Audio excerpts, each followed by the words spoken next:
ओम श्री गुरुवे नमः। अज्ञानमोहान्धितमोपहाव्यां विवेक वैराग्य निधि प्रधाव्यां विश्वेश तत्त्वं प्रतिबोधिकाभ्यां नमो नमः श्री गुरुपादुकाभ्याम्। ओम पूर्णमद पूर्णमिदं पूर्णात् पूर्णम् उदच्यते पूर्णस्य पूर्णम् अदाय पूर्णम् एव अवशिष्यते। ओम शांति शांति शांति। ओम प्रणाम भगवान वेदांत दीपिका परमहंस स्वामी श्री योगानंद जी महाराज, जिनको आलू वाले बाबा भी कहते हैं भगवान। और हमारा जो है माया और मोक्ष जो है चैप्टर चल रहा है, और उसमें प्रश्न है कि माया अनादि मानते हो तो अनादि का नाश कभी नहीं होता, इसलिए माया कभी नहीं छूटेगी और जीव का कभी मोक्ष नहीं होगा। फिर मोक्ष क्या है? तो यहाँ पे गुरुजी बता रहे हैं कि ये जो प्रश्न है ये ऐसा लग रहा है कि भी जैसे वेदांत तेरी समझ में नहीं आया है, इसलिए भाई ये प्रश्न तुम कर रहे हो, शीशे से गुरुजी कह रहे हैं। तो अब एक दृष्टांत लेंगे जिसमें प्रश्न आया था कि भाई जिसका जन्म होता है उसका नाश होता है। आपका कहना है, ये शिष्य जो गुरुजी से बोल रहे हैं कि आपका कहना है कि भाई जिसका जन्म होता है उसका नाश होता है, कि जन्म तो होता नहीं और नाश तो हो जाता है। जो कुछ आप कहते हैं उसका कोई दृष्टांत भी नहीं मिलता। तो अब महात्मा जी जो हैं यहाँ पे जो प्रोक्त प्रश्न उत्तर है, इसको एक सप्ताह के बाद महात्मा ने एक सेवक से एक मकई छटांक भर एक मुट्ठी मकई के बीज मंगवाए और मुमुक्षु से कहा कि भाई पृथ्वी को बोने योग्य करने के लिए आज्ञा दी।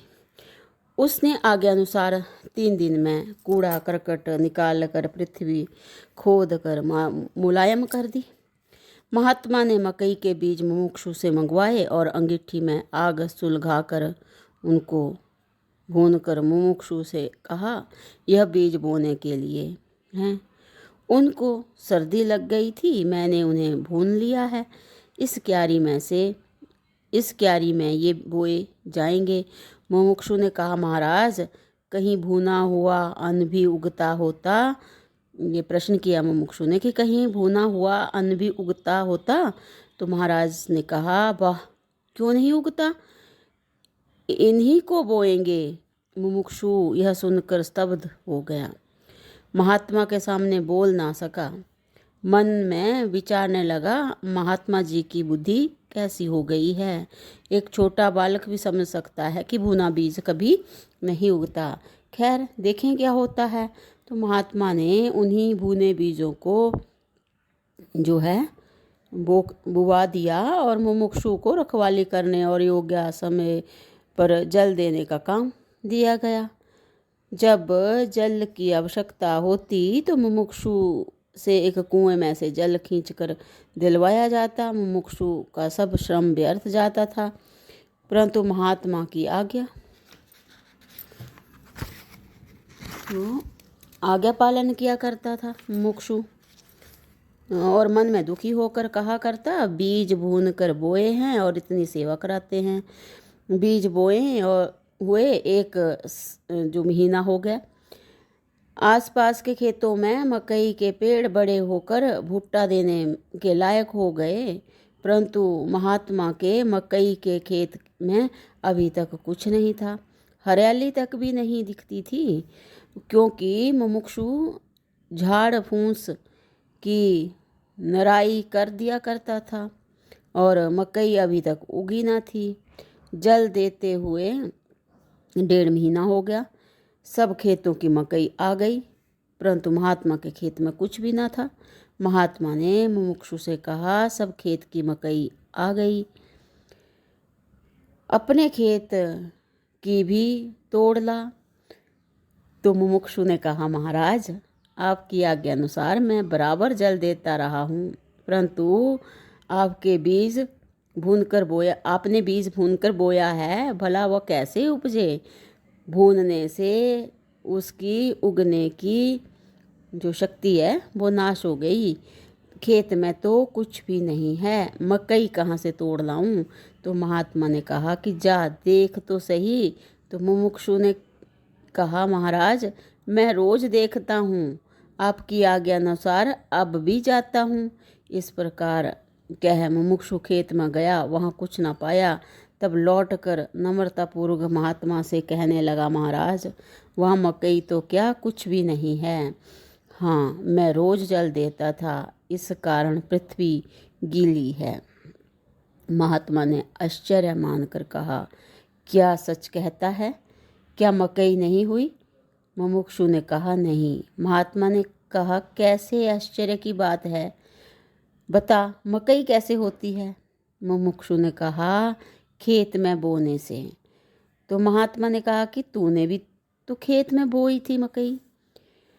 तो मुमुक्षु ने कहा कि हाँ, परंतु आपने बीज भून कर डाला था, इससे नहीं उगा। बीज भूना ना जाता तो अवश्य उग जाता। तो महात्मा ने कहा, बीज कहाँ से होता है? तो मुमुक्षु ने कहा, पेड़ से। महात्मा ने कहा, पेड़ कहाँ से होता है? तो मुमुक्षु ने कहा, बीज से।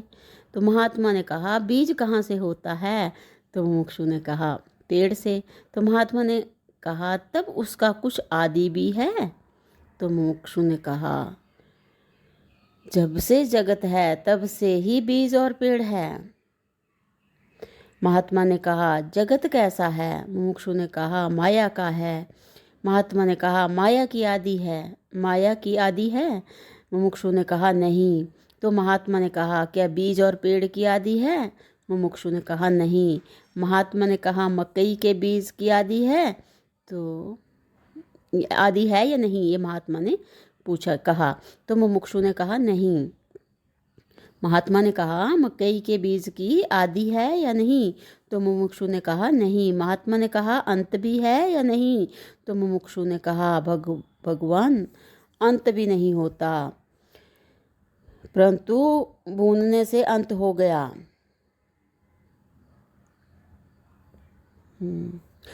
महात्मा ने कहा, तेरे कहने से सिद्ध हुआ कि मकई आदि रहित होने पर भी भूने जाने से अंत वाली है, और भूने जाने से वह जन्म मरण के चक्कर से मुक्त हो जाती है। मुमुक्षु ने कहा, हाँ ऐसा ही है। तो महात्मा ने कहा, तू उस दिन कहता था कि माया अनादि होकर अंत कैसे हो सकती है, उस समय तेरी समझ में नहीं आता था। अब मकई के दृष्टांत से तू क्यों स्वीकार करता है? इसी प्रकार माया को समझ कि माया अनादि है, परंतु ज्ञान रूपी अग्नि से जब भुन जाती है माया, तब अंत वाली हो जाती है। जब अज्ञान का ज्ञान से बोध होता है, तब अनादि जीव का मोक्ष हो जाता है। बहुत सुंदर पैरा है भगवान, एक बार फिर से लेते हैं कि बता रहे हैं कि इसी प्रकार माया को समझ कि माया अनादि है, परंतु ज्ञान रूपी अग्नि से जब भुन जाती है, तब अंत वाली हो जाती है। जब अज्ञान का ज्ञान से बोध होता है, तब अनादि जीव का मोक्ष हो जाता है। तो आगे बता रहे हैं कि और इस दृष्टांत, एक दृष्टांत और सुन, और भी एक दृष्टांत सुन। यहाँ गुरुजी बोल रहे हैं शिष्य से कि और भी एक दृष्टांत सुन। तो भगवान इसको जो है वो अब हम अगले सत्संग से कंटिन्यू करते हैं। प्रणाम भगवान। ओम शांति ही शांति ही शांति ही।